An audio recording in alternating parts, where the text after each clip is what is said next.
En la vida, en ocasiones, nos veremos frente a la decisión de perseguir o no una experiencia con alguien. ¿Qué tan importante será? Bueno, aquí podemos considerarla en dos vías: la importancia que tendrá directamente para nosotros y la relevancia que tendrá para con nuestra vida. Nos gusta creer, en ocasiones, que todo suceso o interacción tiene un significado profundo, pero si lo piensan, ahí solo vemos la importancia que viene de directo a nuestra persona, mientras que puede ser que la relevancia real que tiene en nuestra vida resulta completamente nula. Bienvenidos a esta nueva emisión.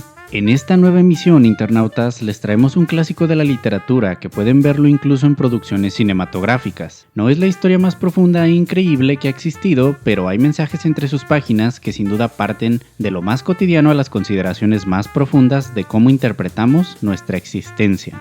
Ahora bien, ¿de qué trata este libro? Este libro es la historia de Jay Gatsby, un hombre acaudalado con un aura de misterio que hace las fiestas más increíbles, con las personalidades más diversas, por un lado, y por otro, tenemos a Nick Carraway, un joven entusiasta que busca fortuna en la gran ciudad de Nueva York. La historia tiene desde el romance, la intriga, el alma del jazz hasta la tragedia. Todo en una narrativa que con saltos en el tiempo e interpretaciones de momentos en la vida de sus personajes lleva al lector a decir: esa parece mi historia.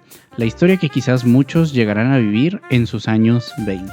Este libro es ideal si están buscando una novela ligera, pero llena de vida entre sus letras. Si quieren adentrarse en una experiencia donde el final, pese a arrancar increíblemente florido, va convirtiéndose en una historia de múltiples matices. De este libro decidimos extraer 4 citas que en lo particular les pueden dar una buena idea de qué esperar de esta obra.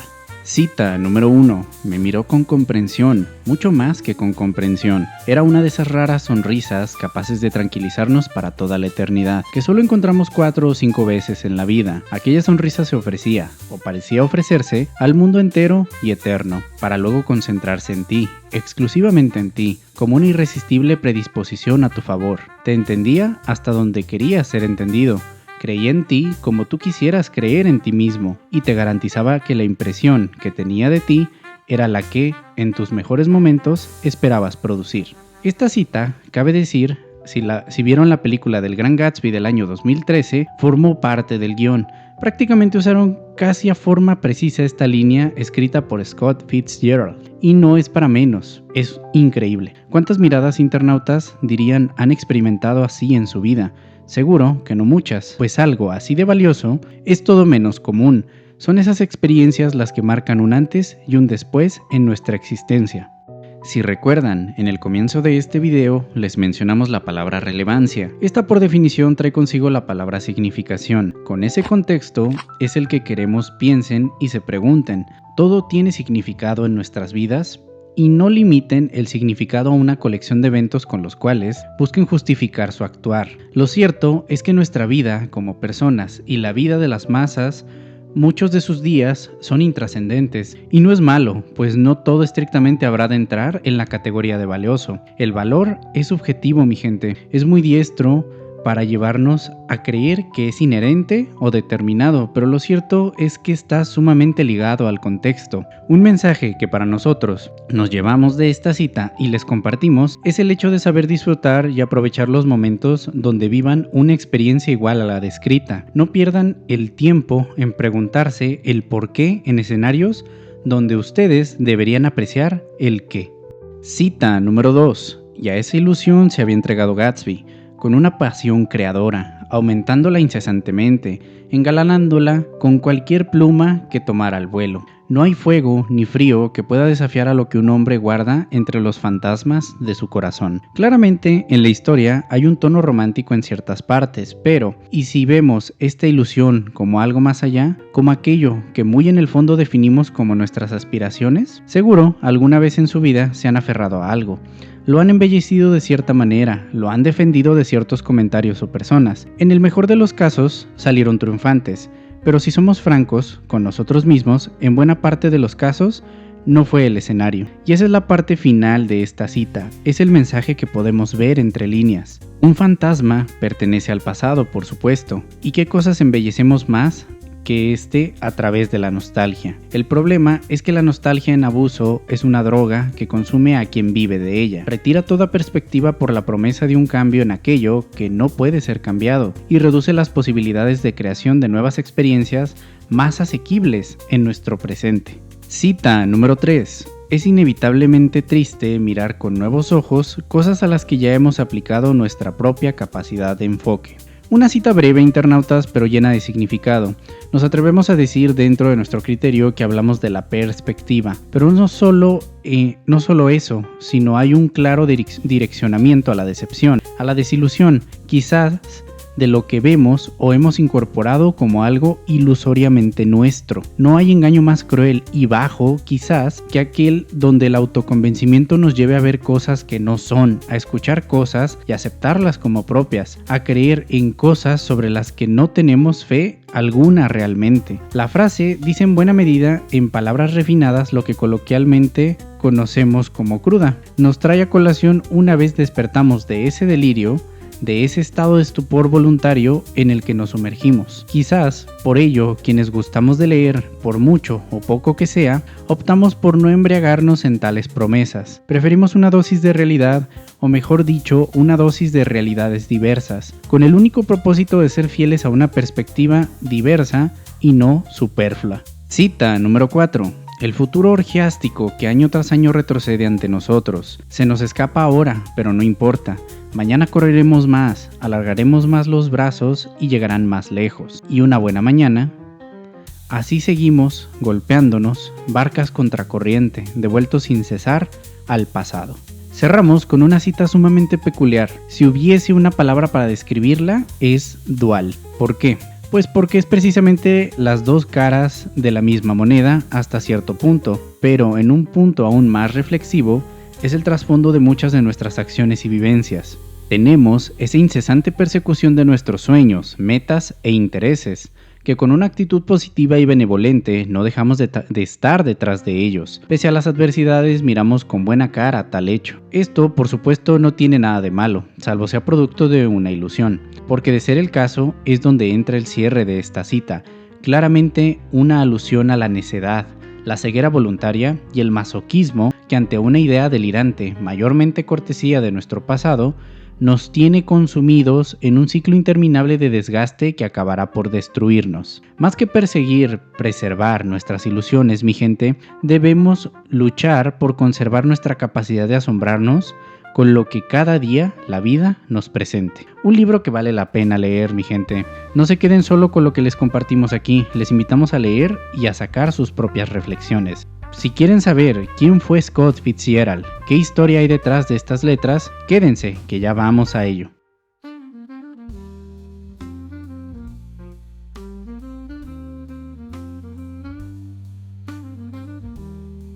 Francis Scott Key Fitzgerald nació un 24 de septiembre del año 1896 en Saint Paul, Minnesota, Estados Unidos. Novelista y anfitrión estadounidense, se le considera uno de los escritores más reconocidos del siglo XX. Sus obras fueron y son consideradas un verdadero paradigma de la conocida era del jazz, que tuvo lugar entre 1920 a los primeros años de la década de los 30 del siglo pasado. Nacido en una familia de clase media, su nombre se dice fue un homenaje a su hermana Louise Scott Fitzgerald, que falleció prematuramente. Cabe decir, fueron sus dos hermanas las que se fueron, pero el homenaje fue hacia Louise específicamente. Se dice, más adelante, él consideró esto como una de las razones por las cuales comenzó a ser escritor.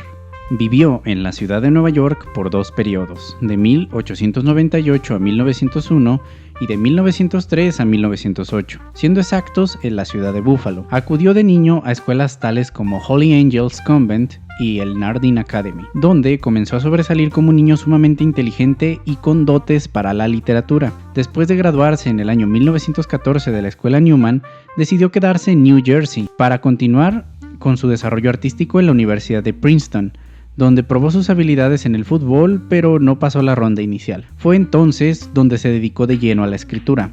Pero esto, claro, tuvo que cesar un tiempo, pues en 1917 tuvo que ir a combatir en la Primera Guerra Mundial en aquel entonces. En su tiempo en Princeton se dice conoció a Ginebra King, una joven de la alta sociedad de Chicago. Naturalmente cayó enamorado perdidamente de ella y se dice se obsesionó hasta tal punto de escribirle cartas diarias profesando su amor. Ella se convertiría en su musa para desarrollar obras tales como Este lado del paraíso y El Gran Gatsby que vimos el día de hoy.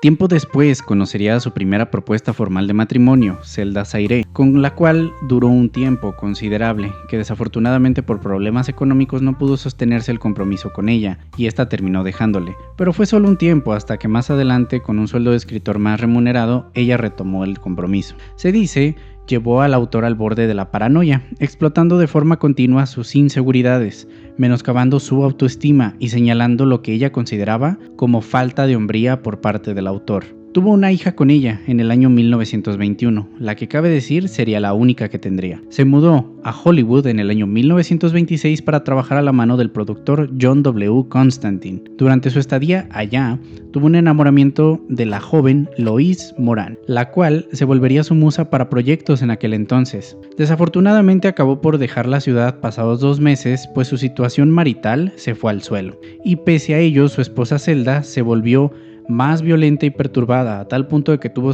que ser internada en un hospital psiquiátrico. El desafortunado alcoholismo de Fitzgerald le cobró factura y el 21 de diciembre de 1940 dejó este mundo. Cabe decir, esto solo fue la puerta para otras enfermedades que desafortunadamente sufrió el autor y pues finalmente sucumbió. Descansa en paz, buen escritor.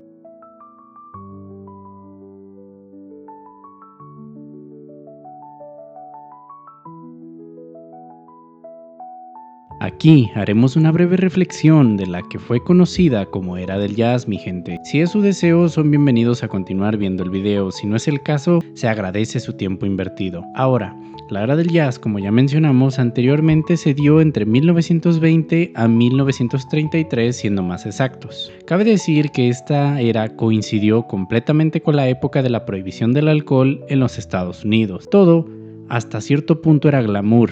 Nace la música clásica estadounidense por excelencia y era una época de innovaciones y promesas de un mañana diferente. Cabe decir que con la prohibición se vino el nacimiento de bares clandestinos, el tráfico de licor, el contrabando que servía para satisfacer los vicios más simplistas de la gente. No nos malentiendan, internautas, un trago de vez en cuando está bien, pero su abuso es más una escapatoria a una realidad fabricada en buena medida por quien ingiere botella tras botella. Como toda era para los jóvenes y menos experimentados, un tiempo de rebelión hacia la moral existente en la época, se llegó a tal grado de creer que era una especie de movimiento promovido por música diabólica y que incitaba al bullicio. El jazz, de origen, es por parte de la riqueza afroamericana. Sin embargo, como toda tendencia, tuvo su tropicalización por parte de la gente blanca de la clase media, lo que dio un mayor boom. Nada increíble, pues las culturas se enriquecen y conectan más por medio de una libertad de pensamiento que no limita a señalar identidades que socaven la más importante, la de ser humanos. La pregunta aquí es, internautas, ¿en qué difiere nuestra época? Si lo piensan, estamos en nuestros años 20 en este siglo. Hay rebeldía o cambios hacia las bases culturales, morales, sociales, etc. Si tomamos de referencia nuestro mensaje, nuestra perspectiva del Gran Gatsby, quizás debiésemos dejar de lado cualquier nostalgia y adaptarnos a este tiempo. Suena como lo más sano, ¿verdad? Sin embargo, la sanidad que se presenta hoy, ¿les convence? Está la posibilidad de que no, y no están locos ni mucho menos. Al igual que en los años 20 del siglo XX, hubo quienes simplemente no quisieron formar parte, quisieron conservar cosas del pasado y construyeron un futuro hacia lo que ellos consideraron era lo correcto. Gracias a este pensamiento que es divergente ante los divergentes, valga la ironía, es que nacen perspectivas distintas y entre ellas surgen modelos mejores. Al menos esa es la idea. Lo que hoy es tendencia es un mero consenso con fecha de vencimiento. No hay humano que persista en rebelión de por vida. Ya sea por sucesos o por la lenta acción del tiempo, sus vicios y necedades le consumirán aquellos deseos de conflicto. Es por ello por lo que la vejez es una fiel aceptación y trae humildad consigo. Trae a su vez perspectiva. No todos reciben el paso del tiempo así, cabe aclarar. Y por ello quizás deberíamos comenzar a ser justos en el aspecto de señalar no a la estructura en su totalidad, sino darle su debido espacio de responsabilidad al individuo. Si uno es objetivo, Más que abanderarse para con ello defender sus convicciones más obscenas, buscará tratar de entender al individuo.